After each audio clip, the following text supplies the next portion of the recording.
सम्पूर्ण आदरणीय व्यक्तित्वहरुमा मेरो नमस्कार। म कृष्ण प्रसाद भट्ट। म आज फेरि पनि हजुरहरुसँग बीमा सम्बन्धी जानकारीमूलक भिडियो लिएर उपस्थित भएको छु। कृपया भिडियो हेरिदिनु होला र सकिन्छ भने सब्स्क्राइब पनि गरिदिनु होला। आज म हजुरहरुसँग बाल जीवन बीमाको बारेमा कुरा गर्न गइराखेको छु। यो बाल जीवन बीमा भनेको के हो त? बच्चाहरुको बीमा हामीले गर्न जरुरी छ कि छैन त भन्ने बारेमा हामी कुरा गर्नेछौँ। कुरा गर्नु पूर्व एउटा क्वेशनहरु हजुरहरुलाई, के हजुरहरुले आफ्नो बालबालिकाहरुको लागि जीवन बीमा पोलिसी लिनुभएको छ? पक्कै पनि लिनुभएको होला। यदि लिनुभएको छैन भने पनि आज मेरो यो भिडियो हेरिसकेपछि हजुरहरुले लिनुहुनेछ भन्ने मलाई पूर्ण विश्वास छ। बालबालिकाहरुको लागि जीवन बीमा पोलिसी किन लिने त? हेर्नुस्, हरेक परिवारमा हरेक व्यक्तिले आफ्नो एउटा बच्चा जन्मिने बित्तिकै पहिला त बच्चा जन्मिने सपना देखेको हुन्छ। आफू बाउआमा भन्ने सपना साकार बनाउनको लागि भने बच्चा जन्मिसकेपछि जन्मिएकै दिनबाट बच्चाको भविष्यको बारेमा चिन्ता लिन सुरु गरेका हुन्छ। तर भविष्यको बारेमा चिन्ता लिँदै गर्दा दिमाग र मनमा मात्रै चिन्ता लिने होइन नि, त्यसको लागि प्लानिङ पनि गर्नु पर्यो। हेर्नुस्, आज नेपालको शिक्षा प्रणालीलाई हेर्ने हो भने एउटा बच्चा 18 वर्षको हुँदा +2 पास गरिसकेपछि ऊ हायर एजुकेसनको लागि रेडी भएको अवस्था हुन्छ।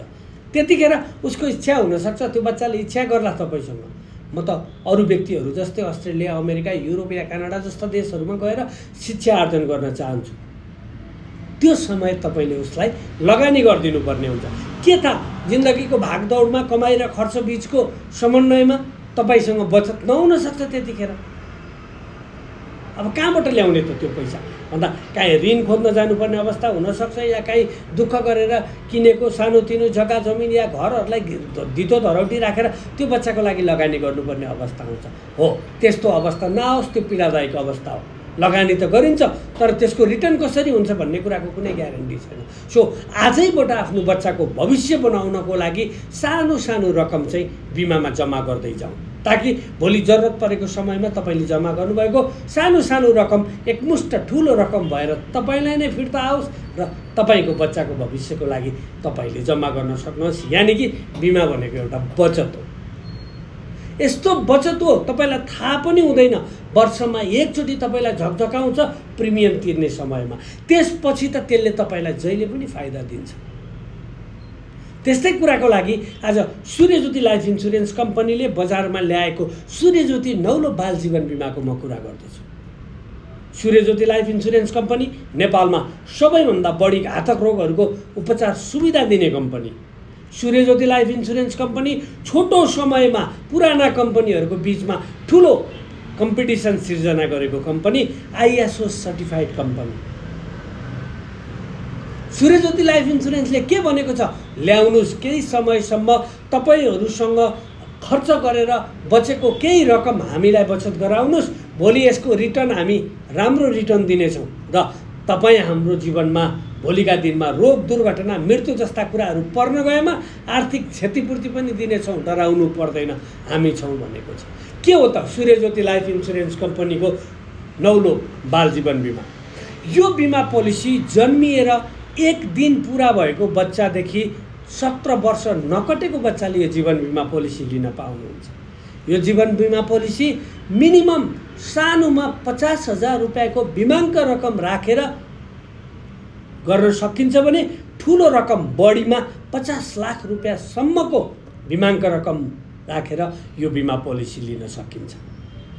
यो बीमा पोलिसी कम्तीमा मिनिमम 10 वर्षको लागि बचत बनाउनु नै पर्छ भने बढीमा बिमा गर्ने बिमित बच्चाको आजको उमेर र ऊ 27 वर्ष हुने बीचको जुन समय अवधि छ, ड्युरेसन छ, त्यसलाई हामीले बिमा अवधि राख्न पाउँछौँ।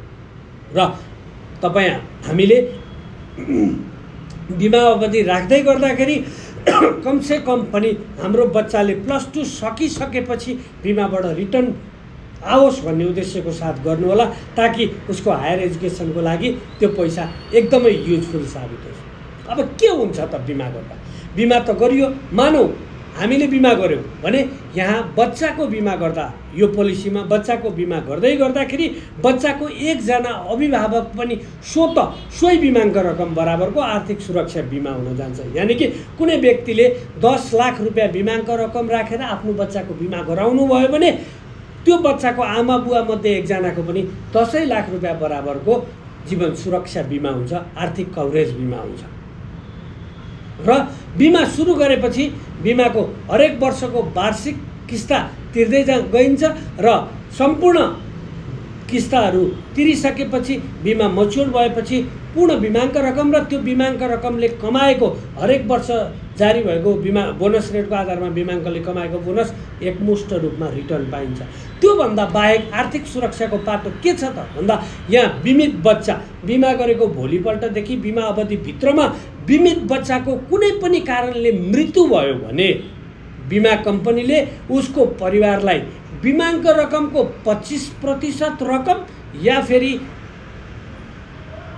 हरेक वर्ष वार्षिक प्रिमियमको रूपमा प्रस्तावकले बुझाएको सम्पूर्ण प्रिमियम मध्ये जुन चाहिँ रकम ठुलो हुन्छ त्यो रकम चाहिँ क्षतिपूर्ति स्वरूप फिर्ता गर्छ।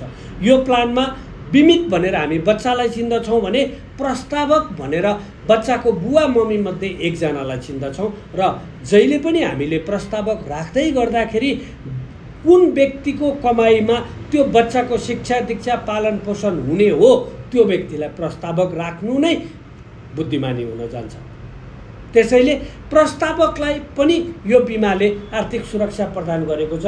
जस्तै कि बिमा गरेको भोलिपल्टदेखि बिमा अवधिभित्रमा कुनै पनि समयमा प्रस्तावक कुनै पनि प्रकारको दुर्घटनामा पर्नुभयो र शारीरिक रूपमा पूर्ण अपाङ्ग हुनुभयो भने बिमा कम्पनीले उहाँले वर्षै पछि तिर्ने जुन प्रिमियम छ त्यो प्रिमियम मिना गरिदिन्छ, वेब हुन्छ, तिर्नु पर्दैन। किन भन्दा अपाङ्ग व्यक्तिले प्रिमियम कमाएर प्रिमियम तिर्न नसक्ने अवस्था आउँछ। बच्चा त बच्चा नै छ, उसको त कमाइ नै छैन। सो प्रस्तावक कुनै पनि प्रकारको दुर्घटनामा परेर शारीरिक रूपमा पूर्ण अपाङ्ग भएको अवस्थापछि कुनै पनि बिमाको प्रिमियम तिर्नु पर्दैन। बिमा कम्पनीले नै प्रिमियम अपडेट गरिदिँदै जान्छ र बिमा सकिएको दिन पूर्ण बिमाको रकम र त्यसले कमाएको बोनस नेपाल सरकारको नियमअनुसार कर कट्टा गरेर एकमुष्ट रूपमा दिन्छ। दोस्रो कुरा, अभिभावक पूर्ण रूपमा अपाङ्ग भएपछि बिमाको रकमलाई 120 महिनाले भाग गरेर आउने रकम हरेक महिना 10 वर्षसम्म आर्थिक रूपमा अपाङ्ग भत्ता पनि दिन्छ। त्यस्तै अर्को कुरा छ, प्रस्तावक कुनै सूर्यज्योति लाइफ इन्सुरेन्स कम्पनीले आफ्नो पोलिसीमा कमिट गरेको 35 वटा घातक रोगमध्ये कुनै एउटा रोग लागेर पीडित हुनुभयो भने उहाँलाई पूर्ण बिमाको रकम नै उपचारको लागि क्षतिपूर्ति दिन्छ। यसमा कुनै बिल भाउचर कुनै चिजको पनि जरुरत छैन। नेपालभित्र नेपाल बाहिर दुनियाँको जुनसुकै ठाउँमा रहे पनि जहाँ गएर उपचार गराए पनि मात्रै बिमा कम्पनीलाई के त भन्दा रोग लागेको प्रमाणित गर्नु पर्यो। त्यसपछि पूर्ण बिमाको रकम पाइयो। त्यो बिमाको रकम भोलि आउने रकमबाट घटेर काटिएर आउने होइन। त्यसपछि बिमाको प्रिमियम तिर्दै गएपछि बिमा परिपक्व भएपछि मच्योर भएपछि फेरि बिमाको रकम र बोनस एकमुष्ट रूपमा आउँछ। अर्को सुविधा छ मृत्यु लाभको सुविधा। यदि बिमा गरेको भोलिपल्टदेखि बिमा अवधिभित्रमा प्रस्तावकको मृत्यु भयो, प्राकृतिक मृत्यु भयो भने बिमाको रकम, दुर्घटना मृत्यु भयो भने बिमाको रकम प्लस दुर्घटना मृत्यु लाभको अतिरिक्त सुविधा रकम एकमुष्ट उसको परिवारलाई दिन्छ। यहाँनिर बिमा पोलिसी बन्द हुँदैन। किन भन्दा प्रस्तावकको मृत्यु भएर बिमा पोलिसी बन्द हुँदैन। बिमित बच्चा जीवितै छ, मृत्यु अनुसारको क्षतिपूर्ति पनि दियो, प्लस बिमाको वार्षिक प्रिमियम पनि अब तिर्नु पर्दैन। प्रस्तावकको मृत्यु भएपछि प्रिमियम पनि तिर्नु पर्दैन। उल्टै बिमित बच्चाको आर्थिक संरक्षण र शिक्षा निरन्तरताको लागि बिमाको रकमको 1% रकम हरेक महिना बिमा अवधि समाप्त नभएसम्म क्षतिपूर्ति दिन्छ र बिमा सकिएको दिनमा फेरि पूर्ण बिमाको रकम र त्यसले कमाएको मुनाफा एकमुष्ट रूपमा दिन्छ। भनेपछि यो प्लान हो। किन नगर्ने हामी? के हाम्रो जिन्दगी सधैँ सुरक्षित छ भन्ने छ र रोग दुर्घटना मृत्यु हुँदैन र? हुन्छ। यस्ता कुराबाट आर्थिक सुरक्षित रहनको लागि र सबैभन्दा ठुलो कुरा हाम्रो बच्चाको भोलि हायर एजुकेसनको लागि या बिहेबारीको लागि सूर्यज्योति लाइफ इन्सुरेन्स कम्पनीको सूर्यज्योति नौलो बाल जीवन बिमा गरी ढुक्क रहनु।